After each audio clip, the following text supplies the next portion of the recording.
Vale. Sí, vamos a ello. Venga, pues vamos al lío. Bueno, pues buenas tardes a todos. Bueno, yo creo que ya la mayoría me conocéis, me habéis visto por aquí alguna vez que otra. Hoy vamos a hacer una charla que, bueno, fue Ana la que me dijo, ¿por qué no este tema que hablemos de autoestima, de aprender a quererse a uno mismo? A ver, que este tema yo creo que es importante. Parece ser que había gente que le había comentado a Ana que hiciéramos una charla sobre esta temática y dije, pues bueno, pues vamos a preparar algo sobre esta temática. Es verdad que no he tenido tiempo para elaborar un PowerPoint en el cual poder, pero sí que tengo algunas notas que para yo un poco estructurar la charla, porque si no me puedo dispersar hacia un asunto y luego hacia otro. Entonces, como forma de que yo estructure la charla, sí que tengo unas notas, pero no son para compartirlas porque son, que no se te olvide esto, que no se te olvide esto. Vale, entonces, pues vamos a arrancar a ver qué podemos aportar sobre la autoestima y qué podemos aportar sobre esto de quererse a uno mismo, ¿no? Vale, yo quiero empezar por una palabra que creo que esta sociedad pues la usamos mucho y además la usamos de una manera despectiva. O sea, cuando le decimos esta palabra a alguien, un poco como que lo que queremos decir es que tiene unos entresijos que no son muy saludables, ¿no? Es la palabra egoísta. Es que eres muy egoísta. Es que eres una persona egoísta. Y estoy poniendo en ti, cuando digo lo de egoísta, estoy poniendo ahí una carga negativa, ¿no? Como que solo y exclusivamente piensa en ti. A mí me gustaría analizar la raíz de la palabra egoísta y me gustaría que viéramos a ver si es verdad que se mantiene eso de que una persona egoísta es solamente la persona que piensa en ella misma. La palabra egoísta viene de egoísmo y el egoísmo viene de, o sea, podemos separarla en dos palabras, ego e ismo. Si nosotros cogemos la palabra ego, está fácil, ¿no? Sabemos perfectamente lo que es el ego. Ya, los que más o menos entramos en algunas parcelas del desarrollo profesional, o sea, del desarrollo personal, nos damos cuenta que la palabra ego habla de esa criatura que vive dentro de nosotros, ¿no? Y que parece que cuanto más nos pinchan, más grande se nos pone, ¿no? El ego habla del yo, de una persona yo. Eísmo viene de preferencia. Entonces, la palabra egoísmo viene de preferencia por uno mismo.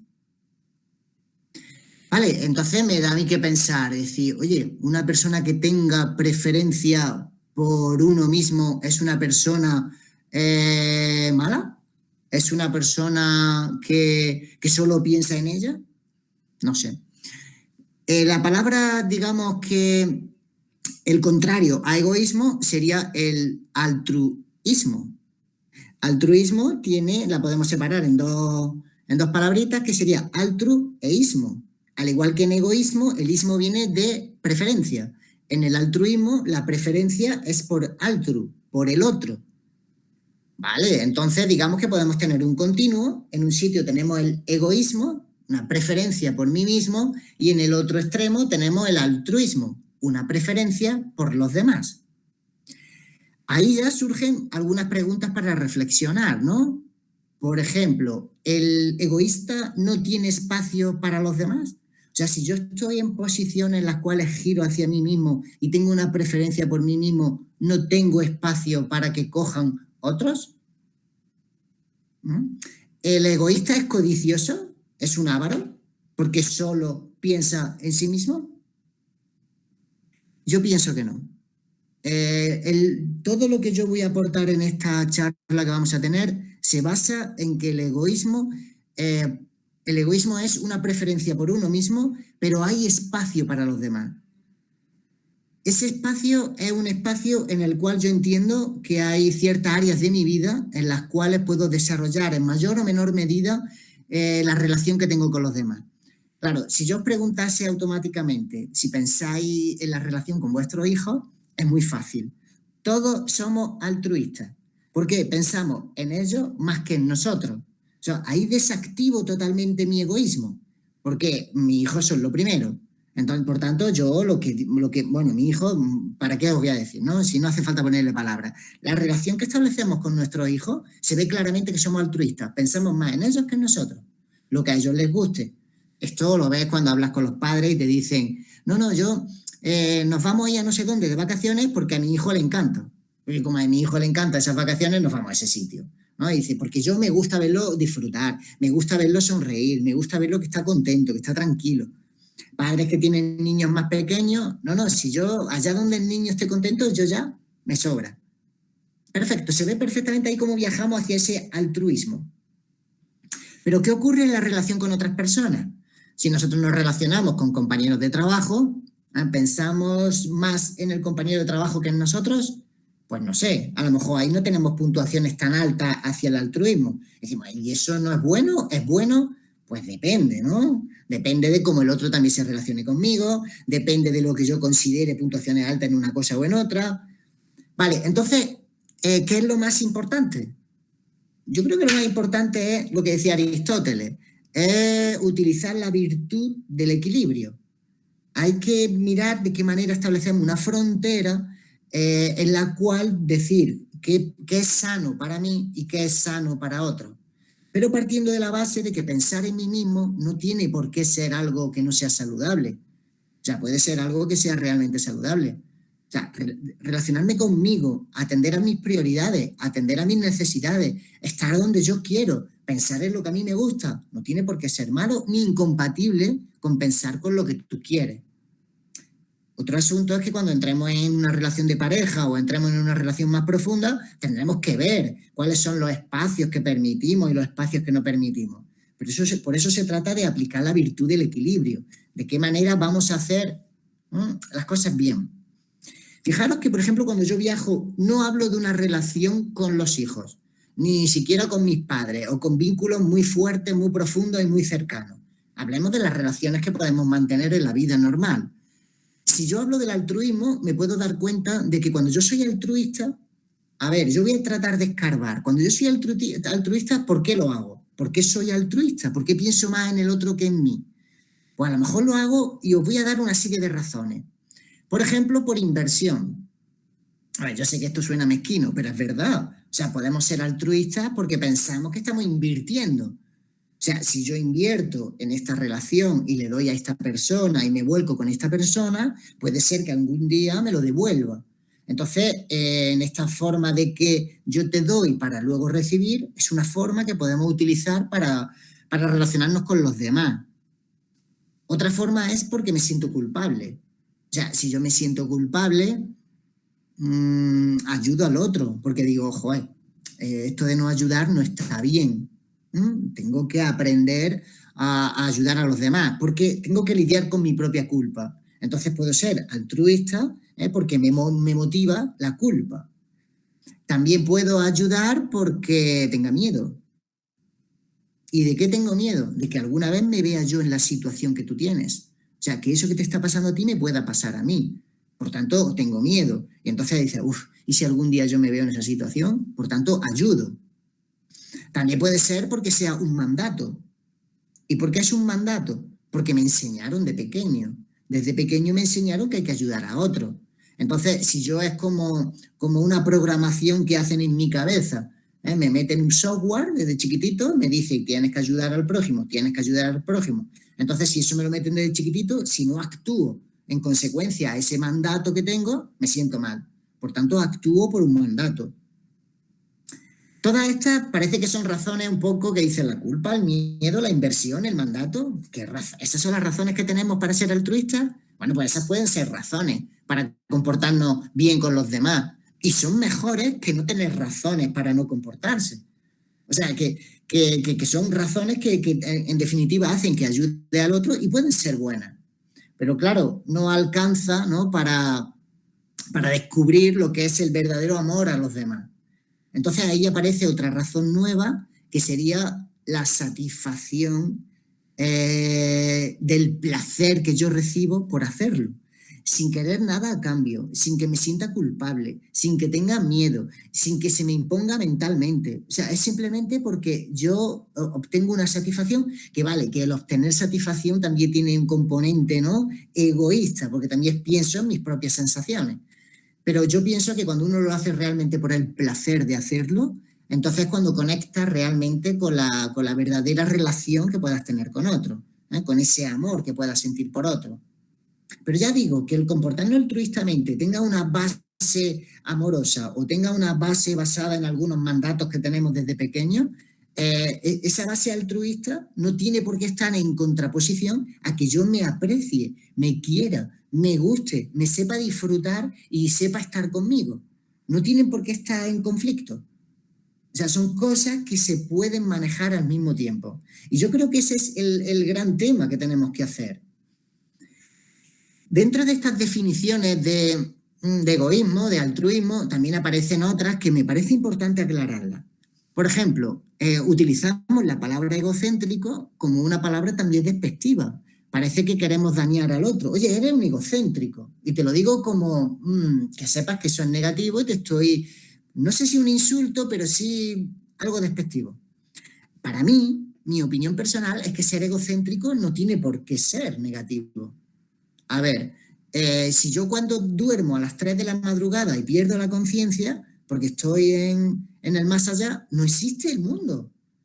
O sea, no existe nada, no existe ni el frío ni el calor ni nada. Yo simplemente estoy ausente. Y cuando yo estoy ausente, todo desaparece. Cuando yo me despierto, entonces aparece todo el mundo ante mi ojo. Claro, yo soy el centro. Es que no puedo tacharlo de otra manera. Yo soy el centro de mi mundo. Ahí está, porque a veces utilizamos la palabra egocéntrico ahí de esa forma, pero yo pienso que la confundimos con un concepto que yo lo llamo ególatra, que el ególatra es cuando yo quiero ser el centro de tu vida. Quiero ser el centro de los demás, que los demás piensen en mí como que les va la vida en ellos. O sea, es cuando empiezo a sentirme endiosado, cuando quiero imponerme al otro. Esto es lo que puede ser desajustado y esto es lo que puede tener dificultades a la hora de relacionarme con los demás. Pero el hecho de que yo piense que yo pueda ser mi centro, pero es que yo soy mi centro. O sea, yo decido hoy lo que voy a comer, lo que no voy a comer, si vivo solo, si vivo en compañía, hablamos, compartimos y vemos lo que vamos a comer. Es que a lo mejor hoy comemos lo que a mí me gusta y mañana lo que te gusta a ti. Pero es verdad que yo soy mi centro. Porque creo que el lenguaje produce realidades y las palabras pueden ayudarnos o pueden inhibirnos. Entonces es importante que sepamos utilizar bien las palabras. Para mí el ser egoísta no significa desplazar a los demás fuera de mi mundo, y para mí el ser egocéntrico no significa que yo quiera ser el centro del mundo de los demás. Entonces, cuando manejamos los términos y ponemos cada cosa en su sitio, ya podemos armar una estructura que nos permita hablar de otras cosas. Y decimos, vale, ¿y entonces cuál es la solución a esto? Porque ¿cuál es la frontera que yo tengo que establecer entre un sitio y el otro?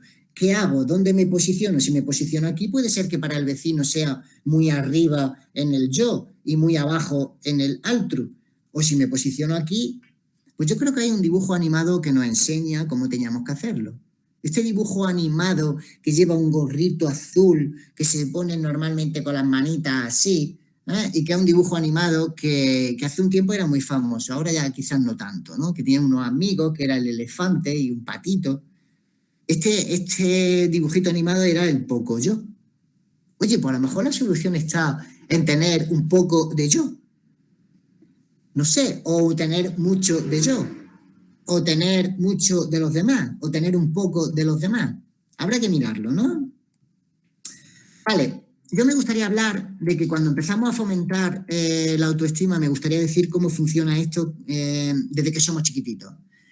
Y aquí aparece una cosa que es muy importante que la conozcamos, porque no sé si a nivel general se conoce bastante bien, porque parece que muchas veces veo que actuamos como si eso no tuviera influencia, y sí que me doy cuenta, y tiene mucha influencia.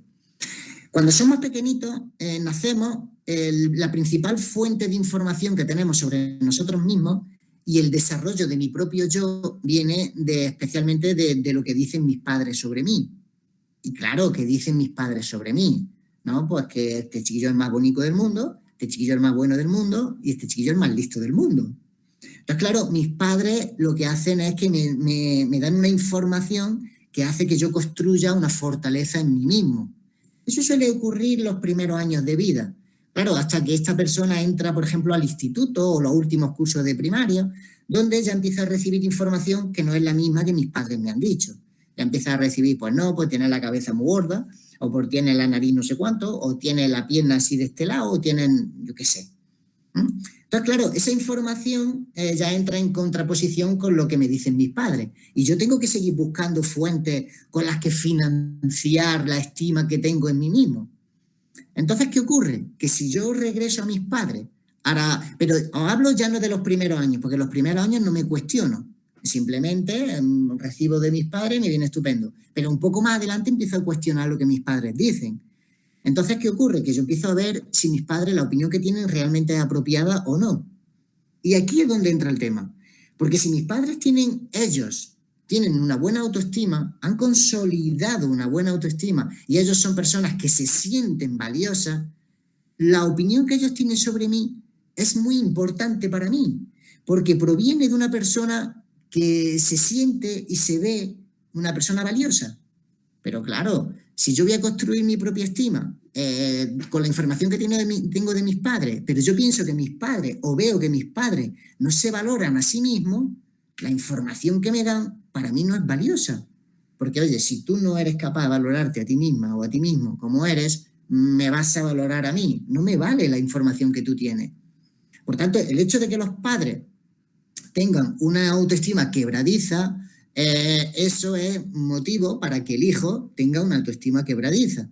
Por el hecho de que tu opinión no me sirve. Por tanto, tengo una opinión externa y estoy depositando fuera lo que es una valoración de mí mismo.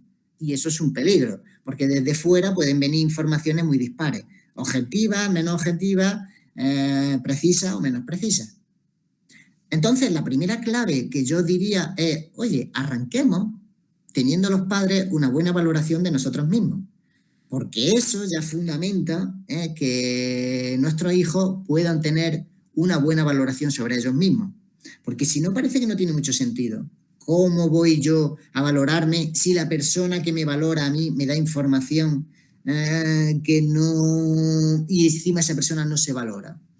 Entonces, esta es la primera clave que os doy. Vamos a valorarnos nosotros mismos y vamos a pensar en ese egoísmo. Vamos a tomar como preferencia a nosotros mismos si queremos que ellos se valoren. O sea, es importante que respetemos nuestros límites. Si yo tuviera que establecer para esos padres, ¿vale? ¿Y qué sería yo tener una buena valoración de mí mismo? Pues yo creo que ahí entramos en el primer punto sería, y claro, si lo digo de esta manera parece que también suena mal, amor propio. Porque también lo utilizamos, uy, es que esta persona tiene mucho amor propio, ¿eh? Y parece que estoy diciendo, oye, cuidado, ¿no? Que tiene mucho amor propio. Pero si digo que tiene propio amor, o sea, yo me quiero a mí mismo, que parece que no es lo mismo que amor propio, esto suena muy interesante. O sea, tener propio amor me parece que es uno de los pilares sobre lo que se sustenta una buena estima. Esto del amor propio me gustaría matizarlo porque, claro, tener mucho amor propio o mucho propio amor significa que voy viajando hacia el extremo, que en el extremo estaría el narcisismo. Sigmund Freud fue un poco el que describió esto del narcisismo a través del mito de Narciso, ¿no? Que es un chico que se observa en el río, se ve tan guapo, tan maravilloso que se enamora del mismo. O sea, una persona narcisista es una persona que está enamorada de sí mismo. Ojo, porque el narcisismo no tiene por qué ser un trastorno. Parece que también la palabra narcisista la utilizamos, eres un narcisista, y parece que te estoy diciendo algo como nazi. O sea, a ver, que todos tenemos nuestras dosis de narcisismo, todos tenemos nuestras dosis de querernos a nosotros mismos. El problema es cuando las dosis son exageradas, entonces se convierte en un trastorno de narcisismo. Pero si yo tengo ciertas dosis de que yo miro por mí y me cuido, pues eso no tiene por qué ser nada patológico. También tenemos que enseñarle a nuestros hijos que el propio amor no tiene que ser un propio amor extremo, en el cual solo y exclusivamente piense en ti. No, tienes que pensar en los demás, tienes que tratar de incorporar tu mundo, pero creo que es bueno que piense en ti y creo que es bueno que te quiera. Nosotros los psicólogos, bueno, yo por lo menos lo observo cuando observo a la gente, y a veces en la gente observo un narcisismo inflado. ¿Qué es esto de un narcisismo inflado? Observo gente que realmente habla muy bien de ellos mismos. Yo. De hecho, hay un estudio que dice que decimos yo 400 veces al día, ¿eh? O sea, que ya es de la importancia que para nosotros somos nosotros mismos. Un narcisismo inflado sería cuando tú ves a la gente que habla mucho de sí mismo, porque para acá, porque yo,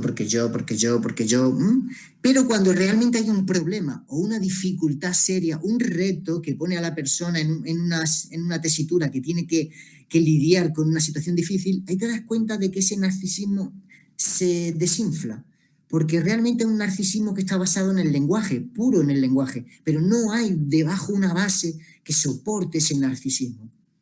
Normalmente cuando nosotros hablamos bien de nosotros mismos, porque por ejemplo yo he conseguido un carnet de conducir, oye, pues me he sacado el carnet de conducir. Entonces dices, oye, soy una persona valiosa, porque eso, pues, oye, tiene su dificultad.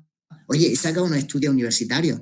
Oye, eso está ahí, ¿no? Hay que sacarlo, hay que estudiarlo. Oye, he conseguido un trabajo. Oye, pues tengo mi trabajo. Oye, he conseguido una pareja que, oye, pues cuando yo sustento la valía que tengo realmente en las acciones que he ido llevando y en los resultados que he ido obteniendo en la vida, eso me da pues, un narcisismo que es realista. Y cuando me viene una dificultad, sé cómo afrontarla. Pero ¿qué ocurre cuando ese narcisismo es inflado porque yo no tengo una base realista? Es simplemente un vocablo que yo he utilizado en torno a mí, pero que no tiene fundamentación. Entonces, si uno de los 3 pilares de la autoestima es el propio amor, vamos a hacer un propio amor que sea adecuado y que esté basado en cosas que sean reales, no que esté basado en algo que sea una pura inflación, algo que no sé en qué se sustenta. Vale, si tengo que hablar de otro pilar, ¿cuál sería otro pilar de la autoestima? Que a mí me parece muy importante, que son los espacios de libertad que yo voy conquistando. Por ejemplo, en mi trabajo he sido capaz de conquistar un espacio de libertad, porque ya hago mis cosas también tan sumamente organizadas y disciplinadas que no necesito supervisión de nadie. Y ahí he ganado una libertad muy interesante. Por ejemplo, en mis espacios personales, en pareja, en mis relaciones sociales, ahí he ido ganando unos espacios en los cuales yo me siento súper cómodo, que la otra persona ya me conoce perfectamente y sabe hasta dónde puede llegar conmigo y no. Eso me parece muy interesante. O sea, lo que yo he ido conquistando, esos espacios que he ido conquistando en la vida. Eso creo que es muy importante porque yo me muevo ahí muy bien, con soltura, porque soy yo, no tengo que ponerme una máscara para relacionarme así en esos espacios. Y el otro pilar de la autoestima sería establecer límites. ¿A quién? A los demás. ¿Por qué? Porque los demás también tienen invasiones a nuestra integridad psicológica y los demás también tienen deseos. Y uno tiene que ser capaz de establecer una barrera entre lo que los demás quieren y lo que yo estoy dispuesto a hacer. Porque si no, caemos en algo que también lo veo mucho, caemos en una pasividad donde los demás empiezan a expandirse y empiezan a coger áreas que no son suyas. Entonces yo tengo que defender esa área y para eso tengo que establecer unos límites, utilizando la asertividad. Hay que ser asertivo y defender mis intereses, aunque yo respete los de los demás, pero tengo que defender mis intereses. Entonces, esos para mí son 3 pilares muy importantes para empezar a montar una buena estima. El propio amor, establecer límites a los deseos de los demás y mis propios espacios de libertad, ¿no? Más cosas. La autoestima tiene un fuerte arraigo social. O sea, se construye socialmente. ¿No? Porque la autoestima básicamente está relacionada con la valoración que yo hago de mí mismo. Entonces, en función de esa valoración se puede activar por muchos estímulos distintos. Voy a hablaros de uno que a mí me parece que es la gran destructora o la gran depredadora de autoestima. Esa es la exclusión. Yo vivo la exclusión de una manera lacerante, muy humillante. Se activa internamente dentro de mí una sensación tan negativa que hace que, de hecho, se activan las mismas zonas del daño físico cuando yo me excluyen que cuando yo tengo un daño físico en mi cuerpo. O sea, que realmente es un dolor el que yo tengo cuando me siento excluido. Imaginaros que en el despacho, en donde yo trabaje, en la empresa, donde sea, se organiza una comida o se van todos a comer, todo, y a mí no me dicen nada. Eso afecta porque eso es un dolor emocional. Eso nos afecta muchísimo que nos excluyan. Y eso es una fuente destructora de autoestima. Porque me siento fuera del grupo y empiezo a valorarme, a evaluarme a mí mismo, diciendo, pero a mí, ¿por qué me han dejado fuera? ¿Pero qué tengo yo? Que esto no... Voy a poner el cargador. ¿Qué tengo yo para que me dejen fuera? ¿Por qué he hecho yo esto? ¿Por qué? Entonces, ese es el gran trust talk que tenemos, de la autoestima. Hemos dicho que la autoestima está directamente relacionada con esa valoración que hacemos de nosotros mismos, ¿no? Y por eso aparece previamente lo que yo llamo el autoconcepto. El autoconcepto es la propia valoración que yo hago de mí en todas las esferas de mi vida. O sea, cuando yo empiezo a definirme quién soy yo, pues yo soy tal, que hago no sé cuánto, no sé qué, que soy una persona de esta manera o de la otra, o que he conseguido esto en la vida, que tengo esto en la vida, que... Entonces yo hago una definición sobre mí mismo. Y en función de la definición que haga, la autoestima sería la valoración. Por eso la autoestima es una valoración, una interpretación interna de mi propia realidad. La autoestima sería la valoración positiva o negativa de ese autoconcepto. Si yo considero que tengo un autoconcepto muy bueno, porque yo considero que soy una persona que he conquistado, que tengo, que he hecho, que sé, que me relaciono, entonces me siento que tengo un buen autoconcepto, hago una valoración interna, oye, ¿cómo valoro yo todo esto? Oye, pues muy bien, sí, he hecho muchas cositas, entonces me siento súper bien. Y si valoro que no lo he hecho tan bien, porque, estoy todavía un poco, no conseguí ser universitario, no conseguí hacer el técnico ese que yo quería hacer o montar el negocio que quería montar. Entonces tengo ahí una valoración más negativa de mí mismo, por tanto, la autoestima abajo, ¿no? Me gustaría que habláramos de este autoconcepto porque creo que es la base para yo construir una buena relación conmigo mismo. El autoconcepto sería como un triángulo en el cual yo tengo 3 puntos y vamos a ver cómo construyo mi autoconcepto. Lo primero que hago es una primera pregunta en uno de esos puntos del triángulo sería ¿cómo yo percibo a los demás? Porque parece que no está relacionado, pero sí que está relacionado. La percepción que yo tengo de los demás sí que influye en la percepción que tengo sobre mí mismo. Porque claro, si yo percibo a una persona que es súper íntegra y yo me percibo que no soy una persona íntegra, ahí esa diferencia en la comparativa, esa diferencia me genera una sensación de que me falta algo. Claro, porque yo estoy valorando al otro como muy íntegro. Si valoro al otro como muy inteligente y automáticamente viene la comparación. Entonces, la carencia está, porque el otro es muy inteligente y yo menos. Entonces, el primer punto sería cómo valoro yo, cómo percibo yo a los demás. Si yo empiezo a percibir a los demás de una manera diferente, puede ser que eso influya en cómo yo me estoy percibiendo a mí mismo. Porque de hecho, otro de los puntos del autoconcepto es cómo me percibo a mí mismo. O sea, cómo me percibo yo a mí, cómo soy yo. Entonces, tenemos cómo percibo a los demás, cómo me percibo a mí mismo y cómo soy percibido por los demás. Entonces, esas 3 cosas, esas 3 preguntitas, las mezclo en mi cabeza y la información resultante sería mi autoconcepto. Claro, ¿cómo soy yo percibido por los demás? ¿Cómo me percibo? ¿Cómo percibo yo a los otros? Esto depende en el área en el que trabaje. Por ejemplo, tengo un triángulo para mi trabajo, donde construyo un autoconcepto con mi trabajo. ¿Cómo percibo a mis compañeros de trabajo? ¿Cómo soy percibido por mis compañeros de trabajo? ¿Y cómo me percibo yo a mí mismo en mi trabajo? Entonces, claro, ahí se suma todo y si eso, las 3 respuestas son unas respuestas que me hacen tener una opinión agradable, pues yo me siento súper bien conmigo mismo, en mi trabajo. Pero luego tengo un autoconcepto en mi familia, cómo percibo a los miembros de mi familia, cómo soy percibido y cómo me percibo a mí mismo, en mi familia. Pero luego en el ocio, pero luego en otra área, pero luego a nivel social, pero luego a nivel... O sea, tengo diferentes roles de autoconcepto en función de con quién me relacione. Y todo arranca con cómo yo percibo a los demás. O sea, parémonos a pensar en esto, porque esto tiene magia. Porque si yo arranco percibiendo a los demás de una manera diferente, Igual eso lo que hace es que modifique el cómo yo soy percibido por ellos y cómo yo me percibo a mí mismo. Por tanto, mi autoconcepto puede ser otro diferente. Por tanto, luego la valoración positiva o negativa de ese autoconcepto puede cambiar. Por tanto, puede cambiar mi autoestima.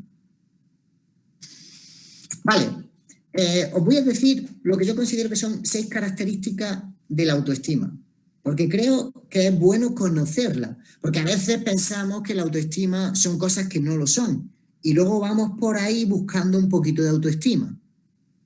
La autoestima, la primera característica sería altura. ¿Qué digo con altura? La autoestima no tiene que ser ni alta ni baja. ¿Por qué? Porque yo no soy más que nadie. Tampoco soy menos que nadie. Yo soy exactamente lo mismo que los demás. Por tanto, no tengo por qué sentirme más que nadie, ni tengo que sentirme menos que nadie. El hecho de que yo pueda compararme con los demás, porque de hecho lo hacemos continuamente, ya sea consciente o inconscientemente, siempre estamos comparándonos con los demás.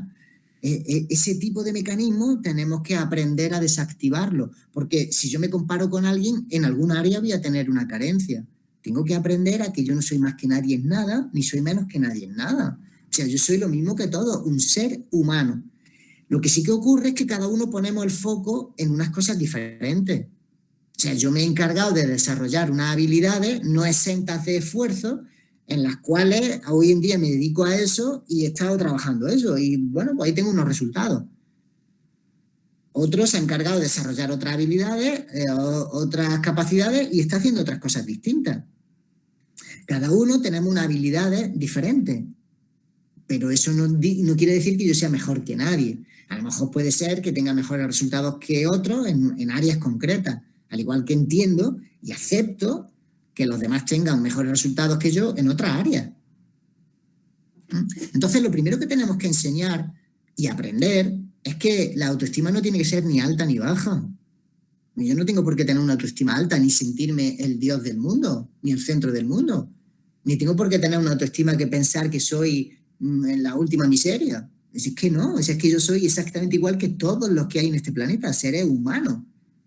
Además, somos seres, ser humano, ser. No somos tener humano ni hacer humano. Somos ser humano, somos en esencia. Por tanto, eso, somos todos iguales. ¿Qué ocurre? Que hay personas que están, es verdad, me gusta poner el ejemplo de 2 gotitas de agua. Una gotita de agua en una copa bien fina, bien chula, de bohemia, de no sé qué, wow, y se siente la gota de agua ahí que, oh, qué maravilla, qué abundancia tengo en lo económico, en lo social, qué montón de amigos tengo, cuánto éxito tengo, fantástico. Y una gota de agua en un vaso de plástico dirá, wow, vaya un entorno que tengo, pobretón, esto aquí, sin sentido. Pero ambas son una gota de agua. O sea, la esencia es la misma.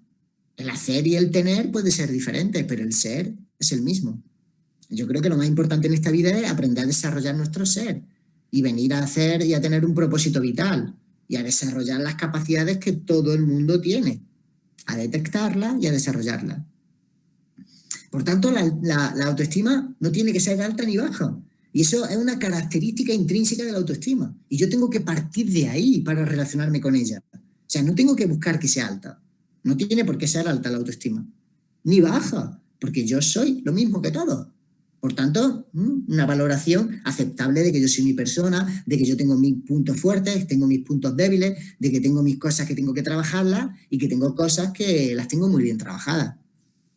Ya está, eso es una visión realista de lo que yo soy. La autoestima es autónoma. ¿Y qué es autónoma? Pues una autónoma es una persona que se dedica por su cuenta. Entonces, la autoestima es autónoma quiere decir que no depende de la valoración de nadie. O sea, yo no puedo depositar lo que yo valgo en mi persona en que otros me digan, uy, qué bien lo hace o qué bien no lo hace. Es que yo no puedo depositar lo que yo valgo en eso. Yo soy un ser en construcción, como todos los seres humanos de este planeta. Estamos en construcción y tenemos todavía áreas que las tenemos poco trabajadas. De hecho, si nos paramos a pensar, las áreas que yo tengo poco trabajadas son las áreas que me presentan en la vida dificultades psicológicas. ¿Por qué? Porque todavía no lo he desarrollado y cada vez que me meto en esa área me encuentro con dificultades con el vecino o con dificultades conmigo mismo. Esas áreas tendré que ir trabajándolas y tengo tiempo por delante porque tengo mi vida para hacerlas. Entonces, la autoestima es autónoma. O sea, no depende de que los demás digan, sí, me den un aplauso o me echen una crítica. O sea, yo siempre digo que los aplausos y los aplausos, los elogios, que los cogemos muy alegremente. Ay, qué bien, ¿eh? Me han dicho que lo he hecho estupendamente bien. Eso de momento lo cogemos, porque me viene bien, me refuerza. Pero cuando viene una crítica, y me viene una crítica que a lo mejor está sustentada en cosas reales o no, también la cogemos con un dramatismo increíble y sufrimos mucho. Y yo digo que ambas cosas hay que tratarlas como traidores. O sea, yo las críticas tengo que aprender a escucharlas, si están fundamentadas y si estoy dispuesto a modificar lo que esa persona me está diciendo. Si es una persona que realmente tiene valor en sí misma y si es una persona que lo que me está diciendo tiene criterios, hechos y tiene cosas que yo diga, wow, es que hay que escuchar esto. Entonces lo escucho y trato de ponerme mano a la obra para ver cómo puedo mejorar eso. Y el halago, pues sí, gracias, pero ya está. No puedo quedarme enganchado a ese tipo de cosas, porque si no me hago dependiente de que los demás vayan aplaudiéndome, porque si no parece que no tengo vida. Entonces hay que ser más autónomos y formarnos nuestra autoestima en la valoración que nosotros tenemos de nosotros mismos. Y no depende de lo que los demás piensen sobre mí. Porque ¿qué ocurre si yo voy hoy y me tropiezo con una persona que ha tenido un mal día, que le ha salido mal su trabajo, que ha discutido con su pareja, que no sé cuánto, y hace una valoración negativa de mí? Entonces, ¿qué hago? Pues ya está, me hundo y hay que ver lo que me ha dicho, que yo ya soy lo peor de lo peor y que, oye, pues yo tengo que, bueno, no sé, que a lo mejor esa opinión que me está dando, yo mismo la valoro y digo, pues no es la real. Tiene un mal día, pues ya está, pues yo continúo con mis cosas y listo, porque soy autónomo. Entonces a mí me parece esto básico, enseñárselo a nuestros hijos y aprenderlo a nosotros. No tiene que ser ni alta ni baja, ni depende de lo que los demás piensen de ti. Lo que los demás piensan de mí, tengo que escucharlo. Vamos a escuchar lo que piensan los demás, pero no vamos a acatar. Depende, tengo que meterle un filtro. Vale, la autoestima es armónica. ¿Qué significa que una autoestima es armónica?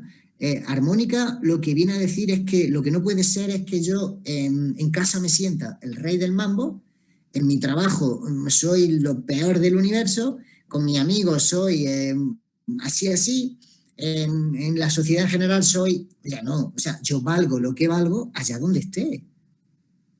O sea, si yo soy una persona que tengo ciertos valores instalados dentro de mi repertorio conductual y los activo, pues los activo cuando estoy en casa, cuando estoy fuera, cuando estoy con amigos cercanos y cuando estoy con amigos lejanos. O sea, yo soy lo que soy allá donde esté. Pero me da la sensación de que hay ciertos lugares donde entramos y parece que cambio, soy otra cosa totalmente distinta. Y no soy otra cosa distinta. Soy exactamente lo mismo. Que haya otras personas, que sea otro ambiente más rico en estímulos o no, eso no cambia lo que yo soy. O sea, el valor intrínseco que tiene un anillo de oro lo tiene el anillo esté donde esté. Esté, qué sé yo, en un garaje, o esté en un bloque de piso, o esté en un pajar. Da igual. El valor intrínseco del anillo es el que tiene. Por tanto, no puede ser que yo tenga una percepción de mí diferente allá donde esté. Tengo que aprender a armonizar la opinión que tengo sobre mí allá donde esté. La autoestima, otra característica es que es estable. ¿Qué significa con estable? Estable es que yo valgo lo que valgo por la mañana, por la tarde o por la noche.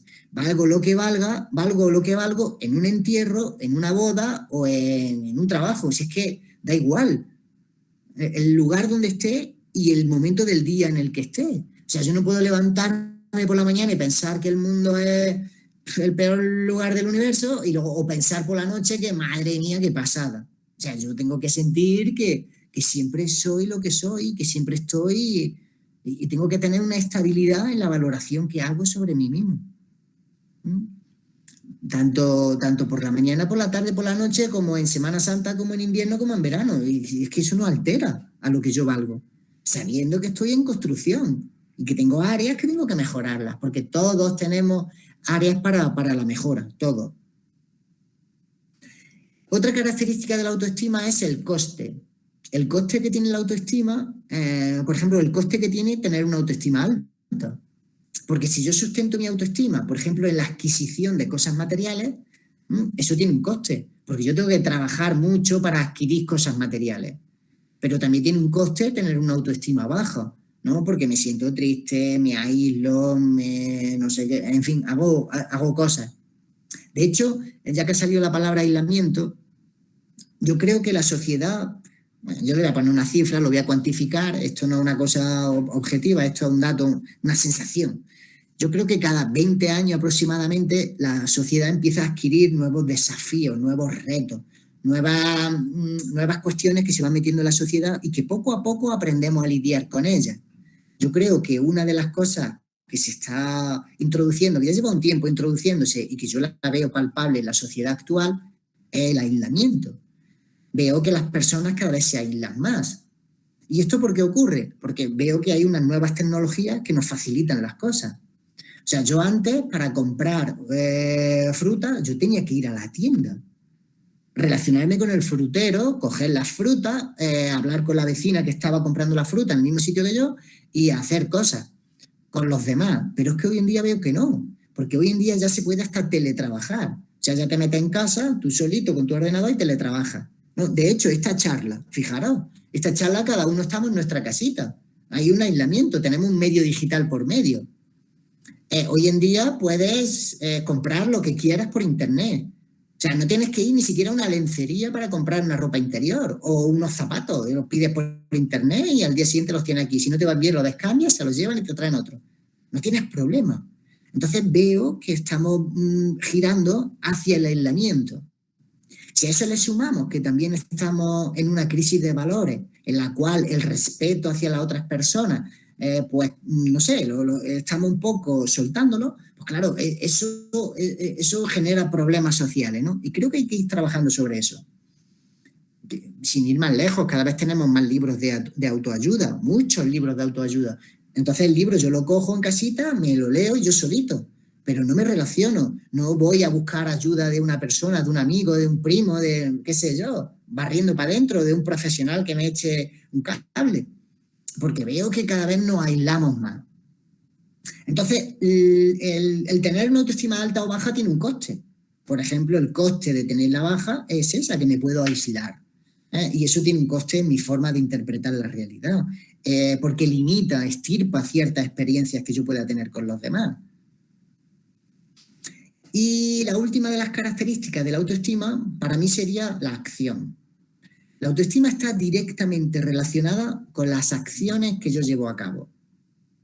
Por eso para mí es muy importante que las personas vayan construyendo acciones en las cuales se vayan encontrando su propio valor. Esto de tener un proyecto vital parece que suena así muy romántico, pero para mí es que es básico para vivir una vida ordenada. Porque si no tengo proyecto vital, no sé hacia dónde viajo, no sé quién soy, no sé lo que he conseguido ni lo que he avanzado. Y creo que es fundamental saber llenar mi tiempo con un proyecto. Yo cada vez que hablo con los chavales se lo digo, oye, tenemos que tener un proyecto, saber cuál es nuestra dirección. Es muy importante eso. A ver cómo me encamino hacia dónde voy. Entonces, hacer cosas para conseguir esos objetivos que me voy marcando van depositando en mí una valía y una valoración que yo hago de esa valía. Y eso es muy bueno porque me siento cómodo, me siento tranquilo, siento que voy aprovechando el tiempo, que voy haciendo cosas que son interesantes. Entonces, la acción es muy importante dentro de una buena autoestima. Hacer cosas, porque está directamente relacionada cuando yo consigo, como he dicho antes, un objetivo que me he propuesto, por ejemplo, consigo aprender inglés. Si he aprendido inglés, y cuando yo pienso sobre mí, digo, joder, fíjate cómo aprendí inglés. O sea, que esto de What's Your Name, que se me da muy bien, que lo digo, que lo hago, que tengo. Entonces me siento bien, me siento cómodo. Ahora, si no he conseguido aprender inglés, no he pasado a la acción con el inglés, pues luego me miro, yo inglés, ¿qué inglés? ¿Qué valoración voy a hacer yo de mí? Vale, algunas claves que podemos hacer para empezar a tener conciencia y tener una buena estima. Lo primero que me gustaría decir es que la autoestima, yo lo veo, cuando trabajas con la gente lo ves, en la mayoría, por no querer meterme más allá, en la mayoría de las dificultades o problemas que sufrimos, los seres humanos, detrás de eso está a la base la autoestima. O sea, prácticamente todo lo que sufrimos siempre hay detrás una autoestima quebradiza. Entonces es muy importante que tomemos conciencia de esto y que empecemos a ver qué podemos hacer para ayudarnos. La primera, y creo que esta es importantísima, es vivir de una forma consciente. Darnos cuenta de por qué hacemos lo que hacemos, de por qué decimos lo que decimos y de por qué actuamos como actuamos. Hacernos preguntas, ¿qué hay que cambiar y cómo se podría cambiar? Ese sería motivo de otra charla. Ahí en el ser humano tenemos ciertas defensas psicológicas que son mecanismos de defensa automáticos que se activan a nivel inconsciente y ni siquiera sé que se están activando. Esos mecanismos lo que hacen es defenderme ante una situación en la cual me desborda, no tengo recursos para afrontarla. Entonces lo que hago es utilizar un mecanismo psicológico de defensa. Por ejemplo, la negación. No, eso no es así. Eso no es así. Estoy negándolo, pero es que yo me estoy creyendo lo que estoy diciendo y además no tengo control sobre eso porque hay un mecanismo inconsciente. ¿Por qué digo de vivir una vida consciente? Porque yo tengo que darme cuenta de lo que está pasando y de si estoy activando un mecanismo de defensa o un mecanismo de afrontamiento, que el mecanismo de afrontamiento sí que es consciente y sí que sí que puedo yo controlarlo lo que hago. El mecanismo de defensa inconsciente, ese yo no tengo control, a no ser que tome conciencia. Una de las cosas que tenemos que hacer para tener una buena estima en nosotros es aceptarnos. Aceptarnos a nosotros mismos. Pero aceptarnos no es lo mismo que resignarnos. ¿Cuál es la diferencia entre aceptar o resignar? Si tú, por ejemplo, que esto también se ve cuando trabajas con la gente, tú ves que la gente tiene algún área donde no le gusta entrar. Esa área no le gusta hablar de ella. ¿Por qué no le gusta hablar de ella? Porque lo que ha hecho es resignarse, que es otro mecanismo de defensa para dejar de sufrir. Se ha resignado y lo que hace es que no habla de ello. Entonces, cuando tú entras en ese tema, ves cómo sangra. Entonces, estás deseando salir de ahí. Y es porque no ha aceptado. La persona que ha aceptado una situación, esa persona no tiene problema ni dificultad para hablarlo. Porque lo tiene aceptado. Esto fue así, ocurrió esto, esto, esto y esto. Ya está. Entonces, aceptarse a uno mismo, abrazarnos por ser lo que somos, es abrazarme, sabiendo que yo soy capaz de emitir un afecto enorme a los demás y de que también tengo mis carencias. Para ello, la infancia es una época crucial, muy importante, porque para aceptarme a mí mismo, eso se consolida durante los primeros años de vida, especialmente en la relación que yo tengo con mis padres. Si tengo una relación evitativa o distante con mis padres, eso suele afectar a la imagen y a la aceptación que tengo de mí mismo. Entonces, aceptarse es abrazarse como uno es. Otra cosa que yo puedo hacer para tener una buena estima es utilizar la compasión. La compasión para mí es uno de los grandes temas que puedo empezar a utilizar y empezar a ser compasivo con los demás. Compasivo es empatizar con el dolor ajeno. ¿Por qué? Porque esto me lleva también a aceptarme a mí mismo. Fíjate a esta persona lo que le ha pasado. Hay que ver que los seres humanos somos así. Entonces yo también acepto áreas de mí que puede ser que sean susceptibles de rechazarlas porque no me gustan. Hay que ver cómo los seres humanos podemos llegar a mentir. Ya, a veces podemos decir, oye, es que los que están en política, cómo meten la mano, Dice, bueno, es verdad que los que están en política, pero claro, pues es que luego lo ves en cualquier orden de la vida. Si a cualquier persona le dan 20 euros de más en la cuenta y a lo mejor lo ves y te callas, ¿pero qué diferencia hay entre que te calles con los 20 euros que te han dado de más y con ese que está luego de político y se lleva el dinero? Pues es que no, a lo mejor en el grado hay diferencia, pero en el fondo que se activa es el mismo. Entonces, tener compasión es empatizar con las cosas, entender. Y así, cuando yo entiendo a los demás, también me entiendo a mí y acepto cosas de mí. Más cosas que podemos hacer. Tomar responsabilidad. Responsabilizarnos de nuestra propia mejora. O sea, esto no está en manos de nadie. La felicidad es un asunto de la piel hacia adentro, no de la piel hacia afuera, porque estamos deseando buscar la felicidad en lo que yo encuentre. Hay una canción de Camilo VI que dice, ¿cómo dice? Lo mejor de mi vida has sido tú. ¡Wow! Daros cuenta que los adolescentes salen a buscar el amor de su vida y salen a buscarlo. ¿Quién será el amor de mi vida? Cuando yo me gusta decirle, pero chicos, si el amor de vuestra vida ya lo conocéis, sois vosotros mismos. O sea, la persona con la que vais a compartir toda la vida sois vosotros. La que tenéis que aprender a responsabilizaros de vosotros, a cuidaros, a quereros, a buscar, a potenciar las áreas que sean mejorables y a desarrollaros. O sea, el amor de tu vida no está fuera, el amor de tu vida está dentro de ti. Tomar responsabilidad. Creo que otra herramienta que podemos utilizar es la asertividad. Es saber expresar mis gustos, mis opiniones y mis intereses con respeto a la otra persona me parece muy importante. Saber decir que no me parece muy importante. Y es lo que hemos dicho antes, establecer esa frontera entre el egoísmo y el altruismo. Porque si yo soy solo altruismo, ¿cuándo pienso en mí? Si yo no sé decir que no, ¿cuándo me atiendo a mí? Vivir con un propósito. Esto es básico, tener metas, tener una dirección, tener un sentido, un propósito en la vida. Es que eso es fundamental para tener una buena estima. No se puede tener una buena estima si no tengo propósito en la vida. No se puede. Es muy importante vivir de forma íntegra. Deberemos de aprender a ser un ejemplo para los demás. Que los demás vean en nosotros el comportamiento a imitar. Para eso tenemos que aprender a no juzgar. Porque yo no soy juez. Como no tengo juez, ¿por qué voy yo juzgando a nadie si no soy juez? ¿Eso es correcto? ¿Eso es incorrecto? Eso no lo sé. Yo pienso que quizás, que tal vez, no sé. Pero es que no tengo la verdad absoluta, ni pienso que exista. Esto de etiquetar, fulanico es, taca, pegatina. ¿Por qué? Es muy importante que seamos claros en lo que queremos, para no engañar a nadie.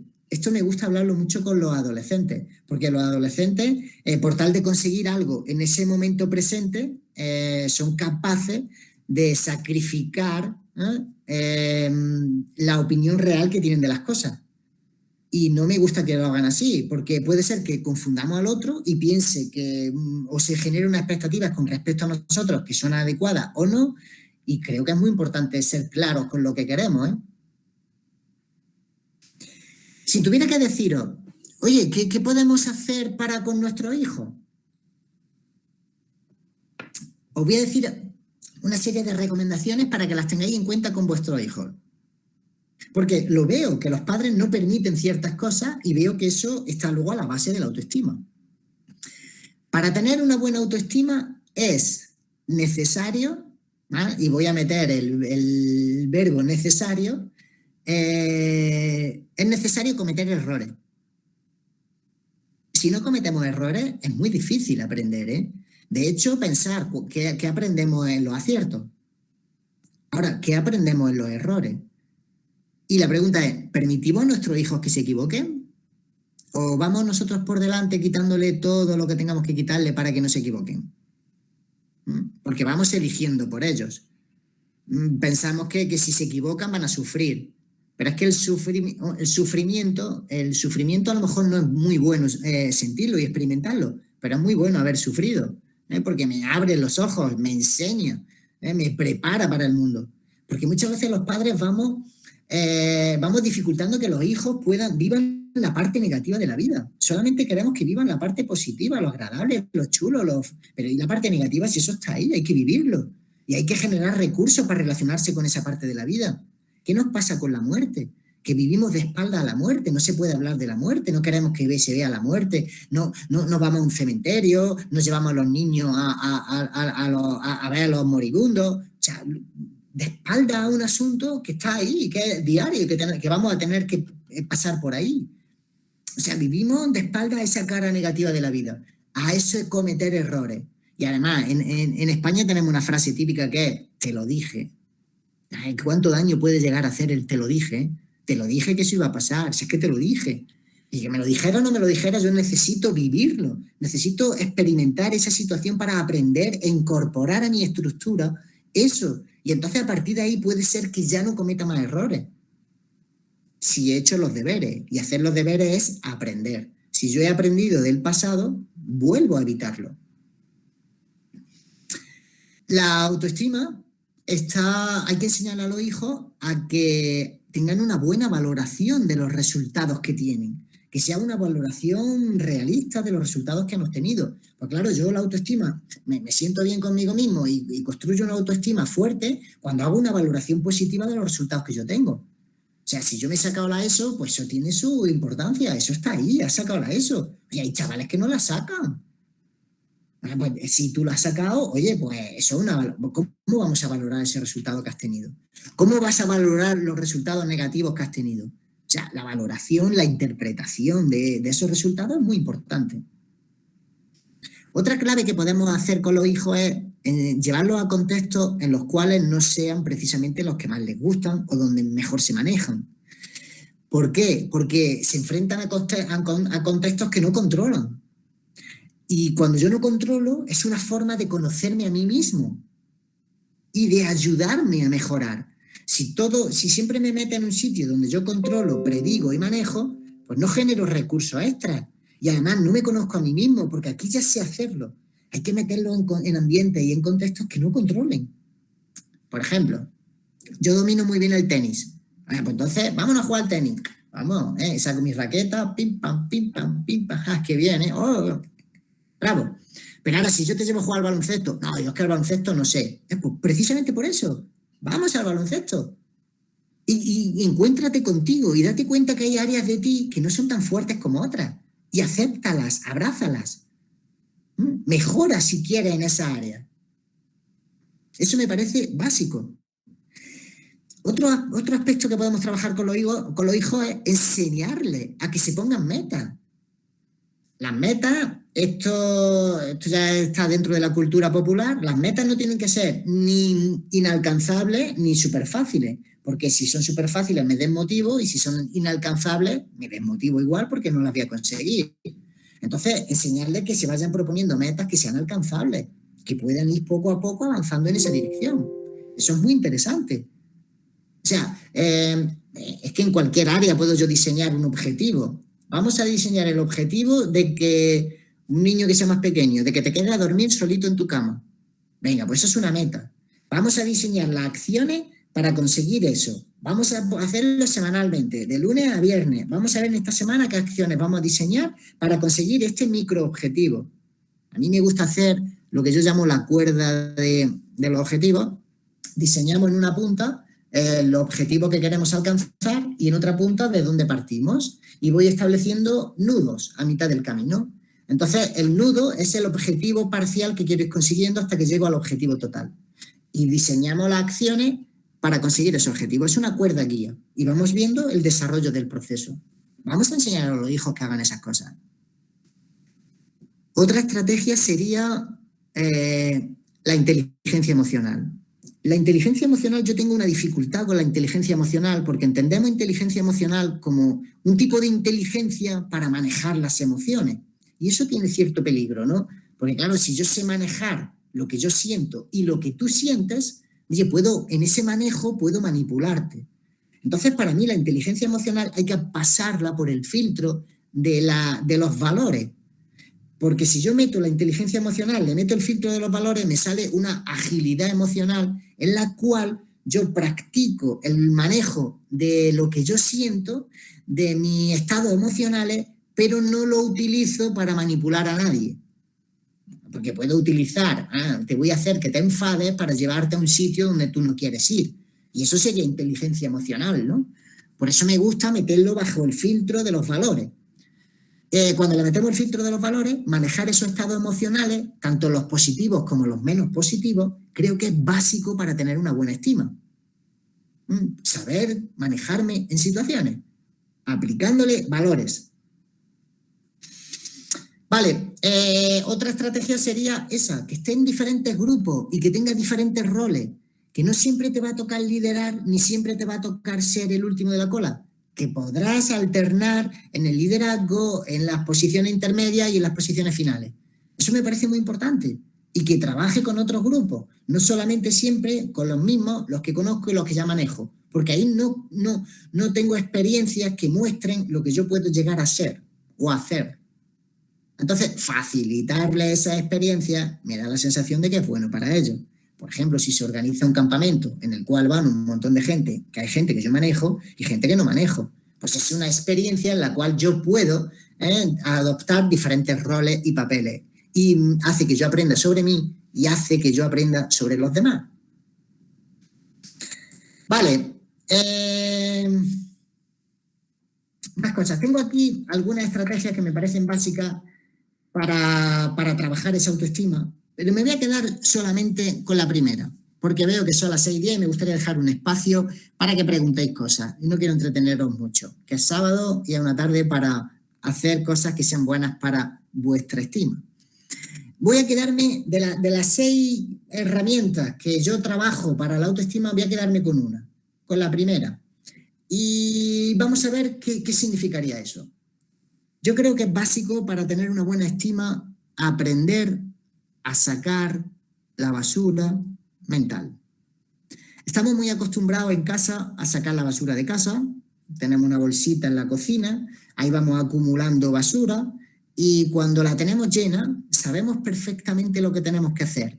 Coger esa bolsita, hacerle un nudito y nos vamos al contenedor, abrimos nuestro contenedor y la echamos dentro. Soltamos y nos vamos a casita y sacamos la basura de casa. Porque nos damos cuenta que si no sacamos la basura de casa, eso empieza a oler mal.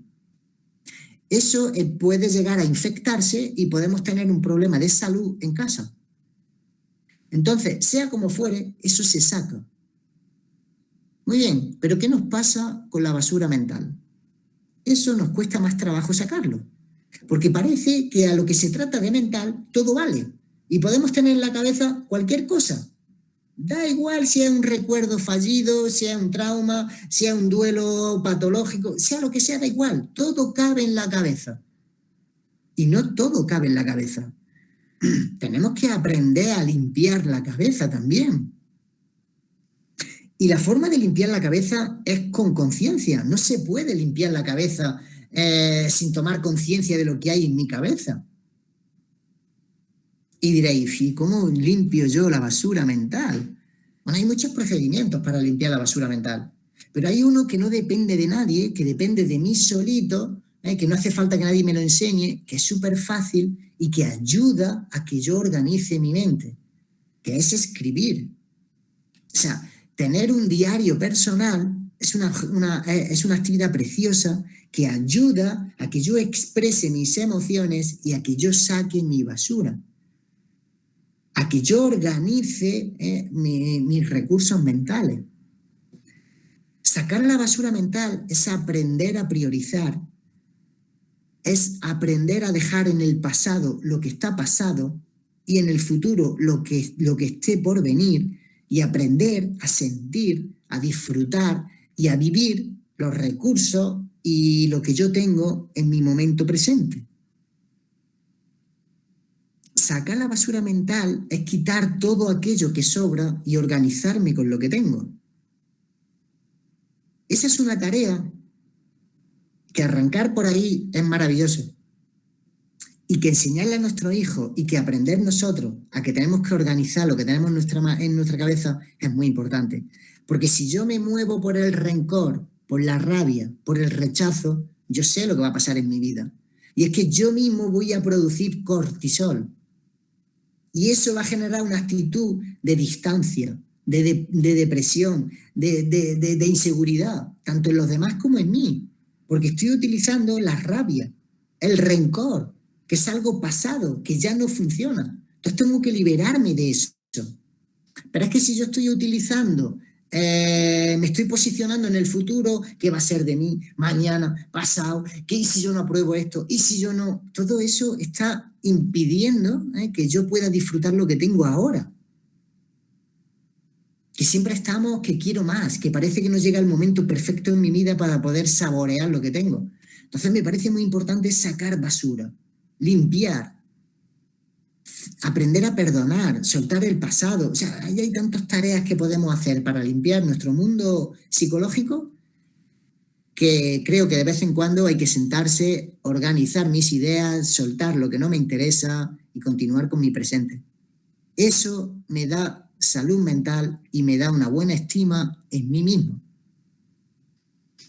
Y el resto los dejamos porque quedan otros 5 elementos más, pero me llevaría mucho tiempo organizarlo y son las 6:10 y me gustaría escuchar un poco. Y si tenéis alguna preguntita que hacer, ahora es el momento.